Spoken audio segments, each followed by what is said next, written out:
Кыргызстан өнүгүү жолуна түштү. Президентибиздин реформасы менен.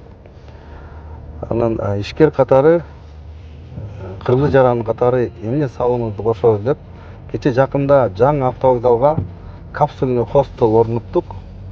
Кудайым буйруса Кыргызстан боюнча ар бир вокзалга эл үчүн, туристтер үчүн орнотобуз деп максат койдук.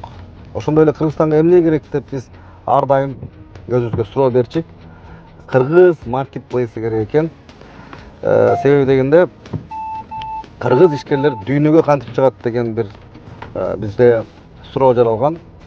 Ошонун негизинде биз кыргыз маркетплейсин жасадык. Optum Pro Marketplace деп. Жакын арада Кудайым буйруп президентибиз колдоп берсе, ачыкка чыгат. Миңдеген ишкерлер дүйнөгө өз өндүрүшүн сатып алат. Ушундай туугандар азыр жакшы бир жаңылык болот. Салам алейкум.